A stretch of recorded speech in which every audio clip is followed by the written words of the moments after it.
Welcome to World News Today. Today's story comes from BBC.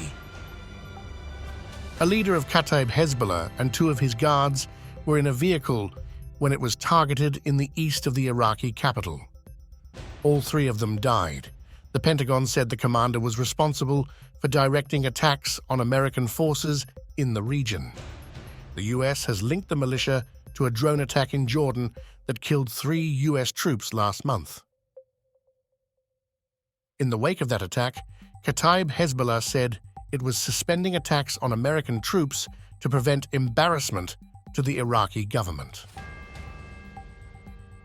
Wednesday night's drone raid happened in Baghdad's Mashtal neighborhood, sparking several loud explosions. It was a precise strike on a moving vehicle in a busy street, and the car was reduced to a fiery wreck.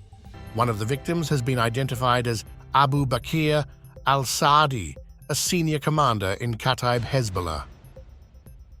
U.S. Central Command said the attack was carried out at 21:30 local time and had killed the commander responsible for directly planning and participating in attacks on U.S. forces in the region.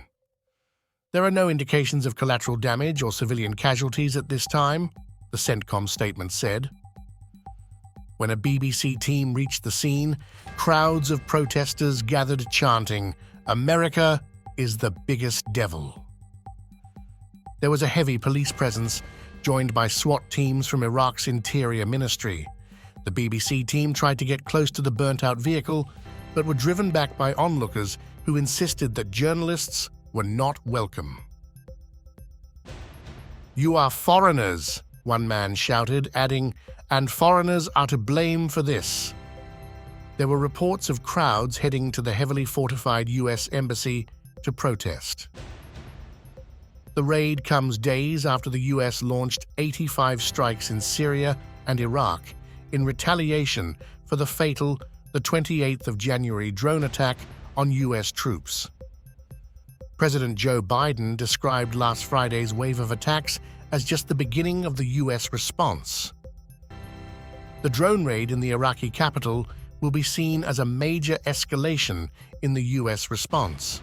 Previous strikes have only targeted the Iraq-Syria border area, but it was perhaps inevitable that the American strategy would include targeting not only infrastructure used by the groups, but also their senior leaders.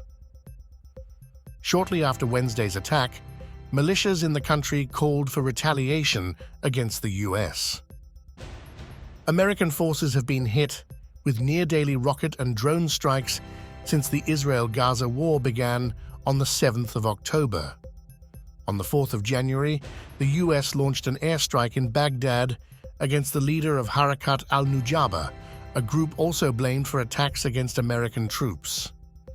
The U.S. has some 2,500 troops in Iraq and 900 in neighboring Syria in a mission to combat the Islamic State terror group.